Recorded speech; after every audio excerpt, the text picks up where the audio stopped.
পাখি উড়ে যাবে পিঞ্জর ছেড়ে, ধরা দামে সবই রবে, তুমি যাবে চলে। বন্ধু বান্ধব যত, মাতা পিতা তারা শত, বন্ধু বান্ধব যত, মাতা পিতা তারা শত, হয়ে যাবে সবই। 18 বছরের মেয়েটা দুনিয়ার থেকে চলে গেছে। আরে সন্তান কালা হোক, লম্বা হোক, বাটি হোক, পাতর হোক, রুলা হোক, বোবা হোক, সন্তান বাপ মার কাছে রাজকন্যা। কথা কোন ঠিক কিনা? বন্ধু, এই শীতের মধ্যে মানুষগুলো পাইকপাড়া গোরস্থানে কেমনে পড়ে আছে। আমরা বিদেশ বিরাজ্যের খবর নিলাম, কিন্তু কবরের খবর আমরা নিতে পারলাম না রে বাবা। খবরের খবর আমরা নিতে পারলাম না। একদিন মাটির ভিতরে হবে ঘরে মন আমার, কেন বন্ধ দালান গো।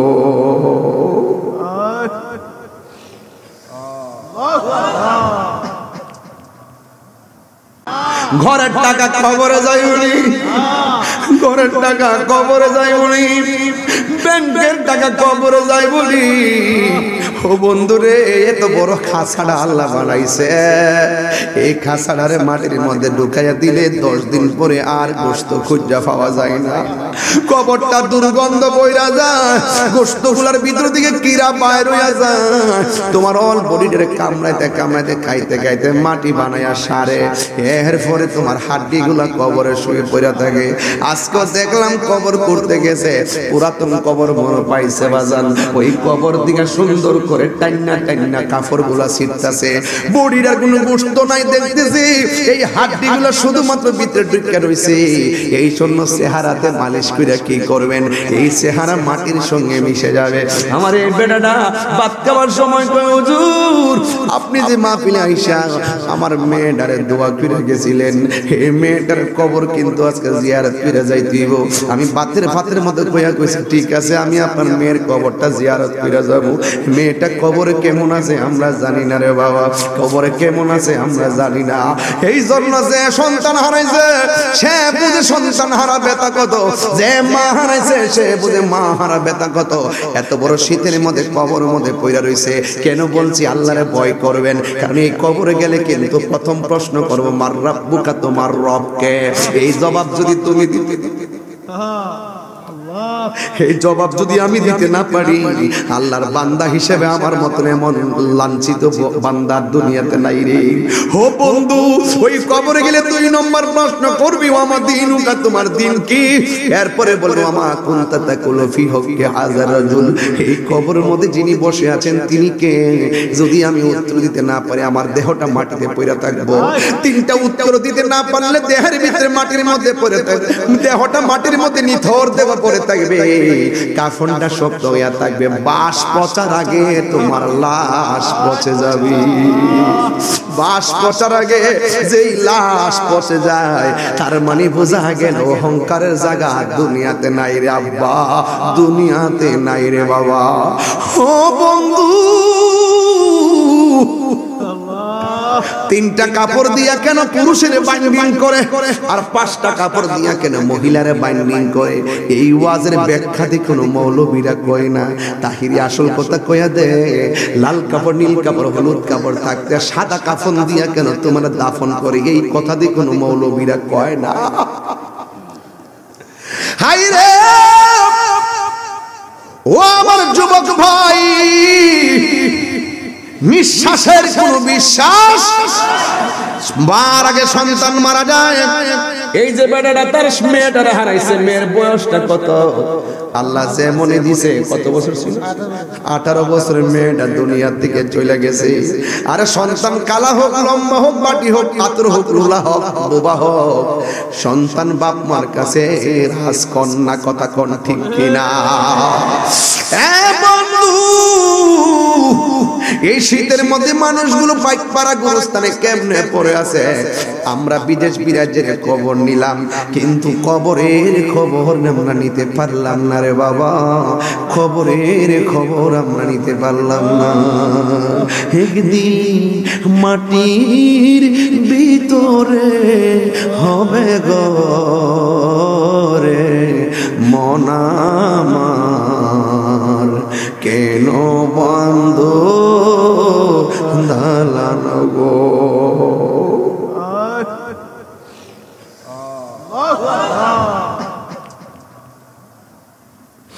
প্রাণ পাখি উড়ে যাবে পিঞ্জর ছেড়ে, ধরা দামে সবই রবে তুমি যাবে চলে। বন্ধু বান্ধব যত মাতা পিতা তারা শত, বন্ধু বান্ধব যত মাতা পিতা তারা শত, হয়ে যাবে সবই তোমার পরে মন আমার, কেন বান্ধ দালান গো। মুরব্বী আব্বা, আপনার সঙ্গে কত বন্ধু বান্ধব চলতো, চাষতলে চা খাইছেন, অনেক বন্ধু কবরে চলে গেছে, কথা কোন ঠিক কিনা? এই মাহফিলে অনেক যুবক বেড়ায় কি লেগে জানেননি, কারণ পাইকপাড়া আমরা আস্তে আস্তে মুরব্বী শূন্য হয়ে গেছি। দাদা চলে গেছে সিরিয়ালে, বাপটা চলে গেছে, পোলাপানদের কাছে সমাজ এসেছে, এই জন্য কন্ট্রোল করার মেমোরি পোলাপানদের নাই। এই জন্য যুবক ভাইয়েরা আমার, জীবনটারে সুন্দর করে সাজাইতে হবে, নাইলে কবর গেলে আমাদের অবস্থা ভয়াবহ হয়ে যাবে। এই কবর বড় সাংঘাতিক জায়গা। তাই তো আমার নবী, আপনার নবীর সাহাবী হযরত ওমর রাদিয়াল্লাহু তাআলা আনহুর সন্তান হযরত আব্দুল্লাহ ইবনে ওমর রাদিয়াল্লাহু তাআলা আনহু বলেন যে আমি আমার আমলে আমি একটা মানুষের মুত্তাকি কিনা তাকওয়াবান কতটুকু পরীক্ষা করার জন্য আমি রাখালের কাছে গেলাম। রাখালের কাছে যাইয়া আমি পরীক্ষা করতে গেলাম, দেখি তার অন্তরে তাকওয়াটা কেমন। আপনারা দেখবেন যারা পাইকপাড়া চলাফেরা করেন, অনেক মানুষ আপনাকে অফার দিব অনেক ধরনের হারামের, কথা কোন ঠিক কিনা? কিন্তু আপনার অন্তরে যদি আল্লাহর ভয় থাকে, কোনোদিন হারামটাকে গ্রহণ করবেন না। হযরত আব্দুল্লাহ ইবনে ওমর রাদিয়াল্লাহু তাআলা আনহু বলেন আমি একদিন রাখালের কাছে গিয়া তার তাকওয়া কেমন আছে পরীক্ষা করতে গেলাম। যাইয়া জিজ্ঞেস করলাম, হে রাখাল, তুমি দেখতেছি বকরির পাল চড়াইতেছো, একটা বকরি আমারে দিয়া দাও, আমি তোমার টাকা দিব, এই বকরিটা জবাই করে গোশত থেকে আমি তোমাকে গোশত দিব। এবার রাখাল ডাক দিয়া কয়, হে আব্দুল্লাহ, এই রাখা আমি তো রাখালগিরি করি, আমি শুধুমাত্র বেড়াগুলা রাখি, কিন্তু বকরিগুলা রাখি, কিন্তু এই বকরির আমার একটা মালিক আছে, এই মালিকের না জিজ্ঞেস করে আমি আপনাকে দিতে পারবো না। আব্দুল্লাহ ডাক দিয়া বলতেছেন, আমি তো তার ঈমান পরীক্ষা করব, এই জন্য আর একটু বাড়ায়া বললেন, তুমি তোমার মালিক যদি জিজ্ঞেস করে তুমি বলবা এটা নেকড়ে বাঘ এসে নিয়ে গেছে, তুমি বলবা একটা বাঘ নিয়ে গেছে, তাইলে তো মালিকে বিশ্বাস করে ফেলবে। রাখাল ডাক দিয়া বলেন, আমি আমার মালিকের তো বিশ্বস্ত, আমি যদি বলি একটা কেন 10টা বকরি ভাগে খাইয়া ফেলাইছে, এরপরে আমার মনিবেরে বললে তিনি বিশ্বাস করবেন। হে আব্দুল্লাহ, আপনি যে আমার বলতেছেন আপনাকে দেওয়ার জন্য আমি দেই নাই, আপনি বলছেন জঙ্গলার বাঘে খেয়ে ফেলছে মালিকরে বলার জন্য, হ্যাঁ আমি বলতে পারবো, বললে আমি দুনিয়ার মালিকের বুঝাইতে পারবো, উপরে যে একজন আছে আমি তারে কেমন করে বোঝাবো। আল্লাহু আকবার। প্রেমের আগুন জ্বলে দ্বিগুণ রে, দয়াল জল দিলে নিবে না। হাই রে, এই পৃথিবীর সত্যিকার মানুষ যারা, তারা কোনোদিন টাকার কাছে ঈমান বিক্রি করে না, কথা বলেন ঠিক কিনা? আরে সুহাদায়ে কারবালা ইমাম হুসাইন ওই কারবালার জমিনে মরুভূমির বালুর মতো গলার মধ্যে ছুরি চালাইয়া দিয়েছে, এরপরেও বাতিলের কাছে মাথা নত করে নাই, কথা বলেন না বাজান ঠিক কিনা?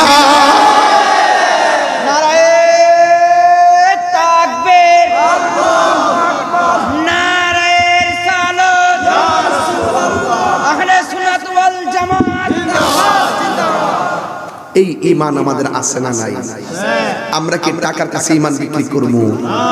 আমরা যে বহুত ষড়যন্ত্র করতেছে, আমি কি পলাইতেছি? বহুত মানুষ কইছেন আমি পলাই গেছি গা, কইছিনি, ফেসবুকে লিখছিনি।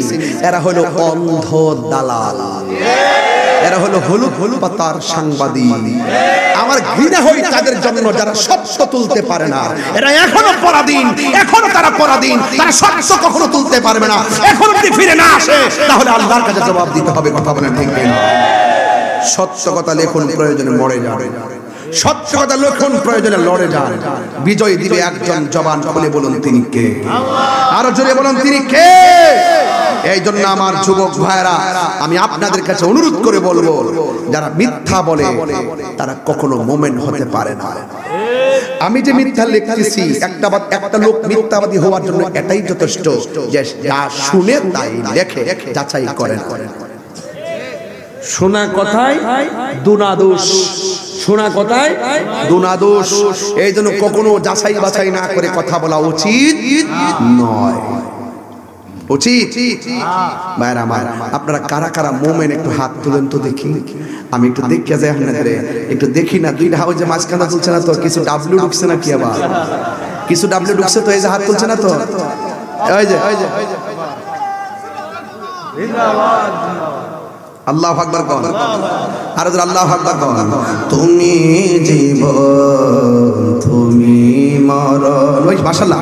তুমি জীবন, তুমি মরণ, আধার ঘরে তুমি আপন। তুমি জীবন, তুমি মরণ, আধার ঘরে তুমি আপন। তুমি মোদের পায়ের তরি, তুমি মোদের তুমি নিদান তোরানে মালা। ইয়া রাসূলুল্লাহ ইয়া হাবিবাল্লাহ, ইয়া রাসূলুল্লাহ ইয়া হাবিবাল্লাহ, ইয়া রাসূলুল্লাহ তুমি মোদের আশায়। গজলে বেটে নিয়ে যাবেন 50 টাকা দিয়া, আমার এক মুরিদ নিয়ে আসছে, নিয়ে যাবেন ইনশাআল্লাহ। মা বাপ নিয়ে দিবেন, অনেক খুশি হবে। তুমি মোদের আশার আলো, তাই তো তোমায় বাসি ভালো। তুমি মোদের আশার আলো, তাই তো তোমায় বাসি ভালো। হৃদয় নামের ফুল দানিতে, হৃদয় না গেতে রেখেছি প্রেমের মালা। ইয়া রাসূলুল্লাহ ইয়া হাবিবাল্লাহ, ইয়া রাসূলুল্লাহ ইয়া হাবিবাল্লাহ, ইয়া রাসূলুল্লাহ। একটা জবান বন্ধ রাখবেন না, মহব্বতে মায়ার সুরে বলুন সুবহানাল্লাহ। যুবক ভাইরা আমার, আজকের ওয়াজের বিষয় হলো তাকওয়া, আল্লাহর ভয়। আল্লাহর ভয় আমাদের অন্তরের মধ্যে রাখবেন। আল্লাহ বলছেন, ইন্নালিল মুত্তাকিনা মাফাসাল হাদাইকা ওয়া আনাবা ওয়া কাওয়াইবা আতরাবা। নিশ্চয়ই যারা তাকওয়াবান হবে, নিশ্চয়ই যারা মুত্তাকি হবে, আল্লাহকে ডরায়া যারা পাপ কাজ ছেড়ে দিবে, আল্লাহকে ডরায়া যারা গুনার কাজ ছেড়ে দিবে, আল্লাহকে ভয় করে যারা নামাজ পড়বে, এদেরকে আমার আল্লাহ রাব্বুল আলামিন হাসরের ময়দানে তাদের হাতে বিজয়ের পতাকা দান করবে। শুধুমাত্র বিজয়ের পতাকা নয়, আমার আল্লাহ বলেন এদের জন্য আমি আল্লাহ একটা নয়, দুইটা নয়, অসংখ্য আঙ্গুর ফলের বাগান আমি হাসরের ময়দানে জান্নাতে দান করে দিব। এই জন্য আমার যুবক ভাইয়েরা, ও পৃথিবীর মানুষের দল, আল্লাহ রাব্বুল আলামিন কোরআনটা নাজিল করে বলে দিয়েছেন, যালিকাল কিতাবু লা রাইবা ফীহি হুদান লিল মুত্তাকিন। মুত্তাকিন। এই কোরআনের মধ্যে কোনো সন্দেহ নাই, এই কোরআনটা একমাত্র মুত্তাকিনদের জন্য গাইডলাইন। বেঈমান যারা তারা কোরআন পড়বে কিন্তু কণ্ঠের নিচে কোরআনের হাকিকত ঢুকবে না। আর যারা মুমিন মুত্তাকি হবে তারা কোরআন পড়বে, সিনাই যাবে। আর কবরের মধ্যে যখন ঢুকায়া দেওয়া হবে তার ডান বাম পাশ দিয়া একটা আলো জ্বলে উঠবে, আলো। বান্দা জিজ্ঞাসা করবে তুমি কে? আমার কবরের মধ্যে তুমি আলো দিতেছো। এবার আলোটা ডাক দিয়া বলবে আমার চিনো না, আমি হইলাম তোমার দুনিয়ার কোরআন তেলাওয়াত। এই জন্য যুবক মুত্তাকি হয়ে নামাজ পড়লে লাভ আছে, আল্লাহকে ডরায়া রোজা রাখলে লাভ আসে। রাবিয়া বসরিকে প্রশ্ন একজন হাসান বসরি ডাক দিয়ে বলছে, হযরতে হাসান বসরি বলছে একজন লোক একটা সাধক বলতেছে রাবিয়া তুমি সব সময় আল্লাহর রহমতের দরজায় টোকা দিতে থাকবা, একদিন না একদিন আল্লাহ রহমতের দরজা খুলবে। আর রাবিয়া বসরি তখন সাধককে কি উত্তর দিছে জানেন নি? রাবিয়া বসরি বলছে আল্লাহকে দেখার জন্য দরজায় বসে থাকার কি দরকার, দরজার টোকা দিয়া খোলার অপেক্ষা করার কি দরকার? যার জন্য 24 ঘন্টা দরজা খোলা থাকে টোকা দিব কোথায়? এটার নাম হলো রাবিয়া। ও পাইকপাড়ার মা মাগো, এটা মেরাজের চাঁদ, কথা কোন ঠিক কিনা? নবী যখন মেরাজে গেছে, যাওয়ার পরে আমার নবী আয়েশা বলছে আমি মেরাজে যাইয়া দেখছি সবচাইতে বেশিরভাগ মহিলারা হলো জাহান্নামে বেশি, মহিলারা হলো জাহান্নামে বেশি। এবার আমার নবীকে প্রশ্ন করা হয় নবী গো হাসরের ময়দানে জাহান্নামী বেশিরভাগ মহিলারা কোন কারণে? আমার নবী বলতেছেন দুইটা কারণে মহিলারা বেশি জাহান্নামী। এক নম্বর তারা কিছু হইলে লানত দেয়, একটা ঘটনা লাগলে জিফতের মাথা খায়া দেখবেন এমন ভাবে শুধুমাত্র লানত দেয়। আর দুই নম্বর কথা হলো তারা নাশকরবান্দি, স্বামীর ঘর সংসার করতে গেলে 1000টা দিলেও তাদের মন ভরে না, কথা কোন ঠিক কিনা? এই জন্য মা স্বামী যা দিবে তার মধ্যে তুষ্ট থাকবেন। স্বামী যদি 1000 টাকার শাড়ি কিনে দেয় মনে করবেন আমার জামাই আমারে 1 লক্ষ টাকা দিয়ে শাড়ি কিনে দিছি। একদিন বুঝবেন এই লোকটা যখন ঘরে থাকবে না, মনে রাখবেন আপনার মাথার উপরে কোনো ছায়া থাকবে না। স্বামীটা আত্র হোক লুলা হোক বুবা হোক, ঘরের মধ্যে থাকলে একটা গাছ আছে, গাছ আছে, একটা ছায়া আছে। এই লোকটা চলে গেলে বুঝবা লোকটার দাম কত। এই লোকটাই কি করছে জানুনি? কই কি করছে? এই লোকটাই তোমার জন্য, তোমার মুখে হাসি ফুটাইবার জন্য জীবনটারে আর জীবন কই নাই। সকালবেলা বের হয়েছে, বিকাল বেলায় বাড়িতে খাবার নিয়ে আসছে। আবার তোমার ঘরে যখন সন্তান হয়ে গেছে এখানে এসে সীমাবদ্ধ থাকে নাই, আবার দৌড়াইয়া বাজারে গেছে, বাজার আনছে, কাপড়ের দরকার কাপড় আনছে। আইনা আইনা তোমার স্বামীটা তোমার সন্তানগুলো রে ছোট থেকে বড় জানে মাল দিয়া করছে। তুমি যেমন কষ্ট করছো, বাজারের মধ্যে সবচেয়ে বড় ফ্যাক্ট হলো টাকা। টাকাটা কোথায় থেকে আসবে, কিভাবে আসবে, এই ডিপ্রেশনটা কোনো নারী অনুভব করে না, কথা কোন ঠিক কিনা? সারাটা জীবন ওই স্বামী এই স্ত্রীর জন্য জীবনটা লুটাইয়া দেয় কিন্তু কোনোদিন ভালো হতে পারে না। তবে একটা কথা বলে দিয়ে যায়, হুন্না লিবাসুল লাকুম ওয়া আনতুম লিবাসুল লাহুন্না। নারী হলো পুরুষের পোশাক আর পুরুষ হলো নারীর পোশাক। স্ত্রী যেমন আপনার কাছে ভালোবাসা পাওয়ার যোগ্য, স্বামীও আপনার কাছে ভালোবাসা পাওয়ার যোগ্য। স্বামী যদি কোথায় থেকে কাজ করে আসে, আসার সাথে সাথে তারে কোনো প্রশ্ন করবেন না, সুন্দর করে লুঙ্গিটা গায়ে দিবেন, সুন্দর করে গোসলের পানিটা গরম করে দিবেন, সুন্দর করে খাওয়া দাওয়া দিবেন। এরপরে সুন্দর করে বসলে আপনার কথা বলতে হবে না, স্বামী জিজ্ঞাসা করবে তোমার কি খবর। আর জোরে কোন ঠিক কিনা? প্রত্যেকটা পরিবারের উদ্দেশ্যে বলবো, পৃথিবীর কোনো পুরুষ পরিশ্রমে ক্লান্ত হয় না, পৃথিবীর কোনো মানুষ কোনো পুরুষ পরিশ্রমে ক্লান্ত হয় না। পুরুষ ক্লান্ত হয় একমাত্র পারিবারিক ডিপ্রেশনের কারণে, কথা বলেন না ঠিক কিনা? এই জন্য ও যুবক, এই পৃথিবীটা সবাই সবাইকে দায়িত্ব দিয়ে আল্লাহ পাঠাইছে। আর রিজালু কাওয়ামুনা আলান নিসা, পুরুষ হলো নারীদের পরিচালক। এই জন্য আমার মা, স্বামী আপনার অহংকার, স্বামী আপনার অহংকার। স্বামীর সঙ্গে আপনি ইচ্ছে করলে যে কোনো ধরনের আচরণ করবেন না, আবার স্ত্রীর সঙ্গে স্বামী খারাপ আচরণ করবেন না। আপনি যদি স্বামীর যা তা বলেন তাইলে মনে করবেন আপনার ঘরের মধ্যে অশান্তি ঢুকে গেল। এখন নবীকে প্রশ্ন করা হলো, ইয়া রাসূলুল্লাহ, মহিলাদের বেশিরভাগ জাহান্নামী, এখন বাঁচার উপায় কি? এই মেরাজের চাঁদের ঘটনা হিসেবে এটাই বলে যাব। আমার নবী আপনার নবী ডাক দিয়ে বলেন, নারীরা যদি জাহান্নামের আগুন থেকে বাঁচতে হয় একটা কাজ বেশি বেশি করে করতে হবে। জিজ্ঞাসা করা হলো কি কাজ? আমার নবী ডাক দিয়া বলে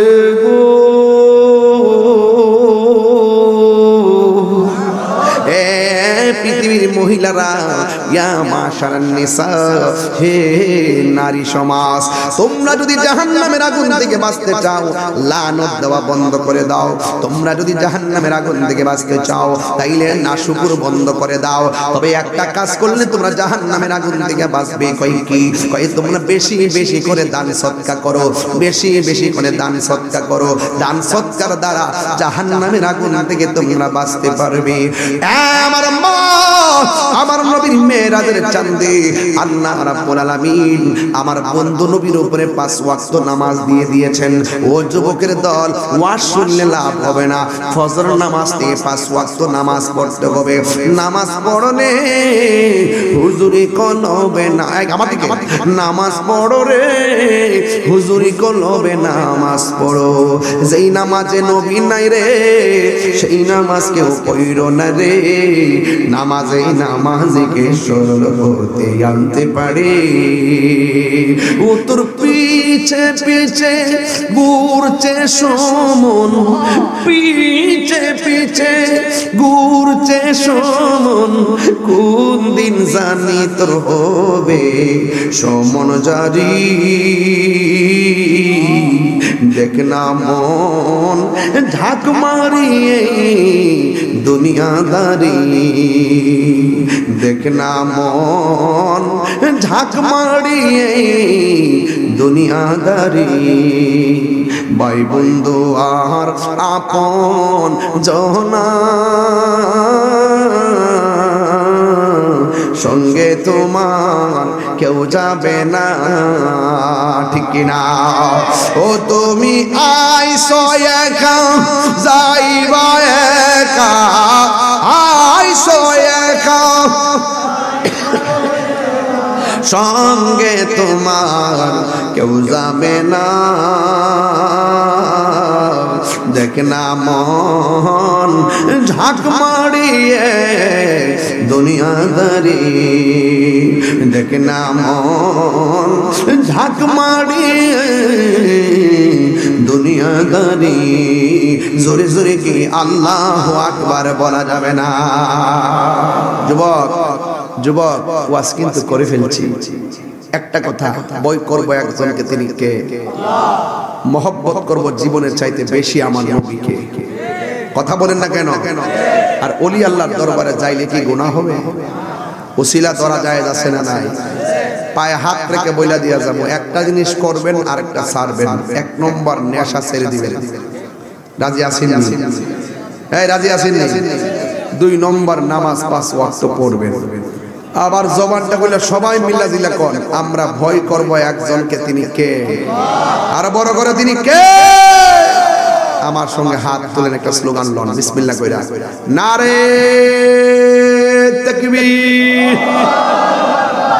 এই সাইড আওয়াজ কম হইছে, সবাই সোজা করেন, একটু জিকির হবেন ইনশাআল্লাহ। এজন্য ওয়াজটা আমি গোছাই লইছি। বলেন নারে তাকবীর, নারে রিসালাত, আহলুস সুন্নাত ওয়াল জামাত, কোরআন সুন্নাহর আলো, মিলাদ কিয়ামের আলো। তুমি কে আমি কে, সুন্নি সুন্নি, তুমি কে আমি কে, ঠিক আছে? সুন্নি হয়ে লড়ব, সুন্নি হয়ে মরব, বাতিলের কাছে মাথা নত করব না, লাল চক্ষুকে ভয় পাবো না, এবং এই দেশটাকে সুন্দর করে গড়ব, এবং নবীর প্রেম নিয়ে মরব। ঠিক কি না বলেন? সবাই কি রাজি আছেন ইনশাআল্লাহ?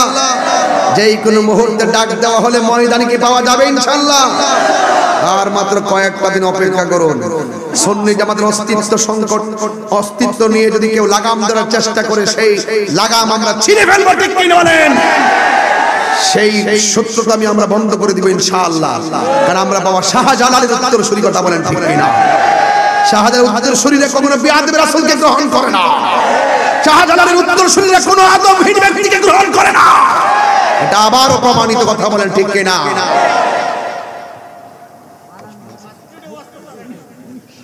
আরে আমার বিরুদ্ধে আপনি কথা বলেন, সমস্যা নাই। আমার নবীর বিরুদ্ধে যদি আপনি কথা বলেন, আমরা কি ছেড়ে দিব? আমরা কি ছেড়ে দিব? এই বাংলাদেশ আউলিয়া কেরামের বাংলাদেশ, ঠিক কি না বলেন? এই দেশে ইসলামের যে সুলতানুল আউলিয়া হযরত বাবা শাহজালাল, যেই দিন থেকে শাহপরানের বাজারে আক্রমণ করা হয়েছে, সেই দিনই বলে দিয়েছি যে ওই বিপদ ডেকে এনেছে, খোদার গজব করবে। কথা বলেন, ঠিক কি না?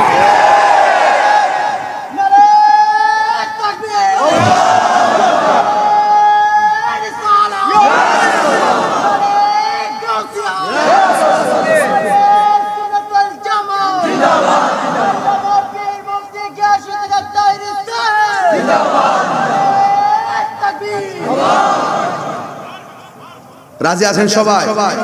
আর রাজি আছেন সবাই? আমরা দেশ নিয়ে যদি কোনো দেশি বিদেশি কোনো ষড়যন্ত্র হয়, এটা যেমন বরদাস্ত করব না, ইসলামকে নিয়ে যদি কেউ ছিনিমিনি খেলে, সেটাও বরদাস্ত করব না। এই দেশে আব্দুল ওহাব নজরুল এজেন্ডা বাস্তবায়ন করতে দেওয়া হবে না। কথা বলেন, ঠিক কি না বলেন? মুক্তিযুদ্ধের রণাঙ্গনে মৃত্যুর মিছিলে দাঁড়িয়ে রক্ত দিয়ে লেখা স্বাধীন সার্বভৌম স্বাধীন দেশ প্রিয় বাংলাদেশ, এই দেশের ইঞ্চি ইঞ্চি মাটি নিয়ে ষড়যন্ত্র করলে আমরা যেমন বরদাস্ত করব না। ইসলাম হলো হুসাইনি চেতনার নাম। এই হুসাইন ইসলামকে যারা দফন করতে চায়, আমরা তাদেরকে বরদাস্ত করব না। ঠিক কি না বলেন? নারে তাকবীর, নারে রিসালাত, আহলে সুন্নাত ওয়াল জামাত। তোমার দেশ আমার দেশ, বাংলাদেশ বাংলাদেশ, তোমার দেশ আমার দেশ। আলহামদুলিল্লাহ বলেন। যুবক ভাইয়েরা আমার,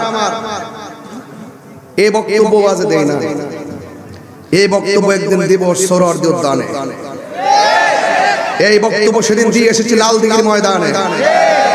এই বক্তব্য দিব ইনশাআল্লাহ উন্মুক্ত খোলা আকাশের নিচে। সেদিন দেখবেন ইনশাআল্লাহ সুন্নিয়তের বিজয় মিছিলের পতাকা উঠতেছে ইনশাআল্লাহ। সেদিন বেশি দূরে নয়, অপশক্তি সব হেরে যাবে, সত্যের বিজয় হবে। ঠিক কিনা বলেন? আজকে থেকে ওয়াদা করেন, সুন্নিরা মিলেমিশে থাকবেন।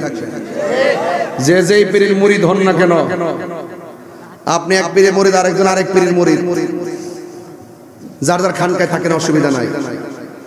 যখন দেখবো বাতিলরা আমাদের বিরুদ্ধে কোন দরবারের বিরুদ্ধে আঙ্গুল তুলছে, সকলে মিলেমিশে সেই আঙ্গুল ভেঙে দেব।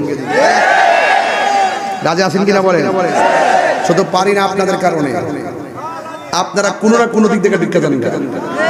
এক থাকেন সুন্নিরা আগে এখন, এরপর আমরা বিবেচনা করব কোন দিকে যাব। আগে এখন, এরপরে ওয়াজ যেভাবে আসেন, মাঠে ডাক দিলে তো পাওয়া যায় না।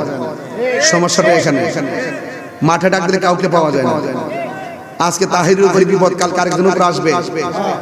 আমার উপরে ভাগ্য ভালো যে আমাকে ধরছে, এই ধরাটা যে আরেকজনকে ধরে, তখন বুঝবে বাংলাদেশের অবস্থাটা কি হয়। আমি আছি তো ইনশাআল্লাহ, ভয় পাওয়ার কোনো কারণ নাই। আমি একজন ব্যক্তি, যখন আপনারা মাঠে এসে যাবেন তখন আমরা শক্তি হয়ে যাবো ইনশাআল্লাহ। সকল সকল সকল মতবাদ, বাতিল মতবাদকে আমরা মাটির সঙ্গে মিশে দিব। ঠিক কিনা বলেন? অপশক্তিকে আমরা বরদাস্ত করব। আল্লাহ আমাদের সকলকে তৌফিক দান করুক, আমিন। পড়েন, একটু জিকির করবো না? দাওয়াত দিয়ে দিছি তো, আগামী 25 তারিখে বলবার চোখ আসবো ইনশাআল্লাহ, আমার দাওয়াত আছে। এবং আল্লাহ আমার কাজী ডাক্তার সিরাজ আহমেদ রেজভী হুজুর মাদ্দাজিল আলাইহি হুজুর আছেন, এবং কারি মিজান রহমান আজিজ সাহেব আছেন, হাবিবুর রহমান রেজভী সাহেব আছেন, আরমান আলী রেজভী সাহেব আছেন, আমির হামজা আশিকি সাহেব আছেন, নাইমুদ্দিন আকুঞ্জি সাহেব আছেন, আর অনেক উলামায়ে কেরাম থাকবেন ইনশাআল্লাহ। আমার জন্য সবাই আসেন, দাঁড়িয়ে নবীর সালাম দেই।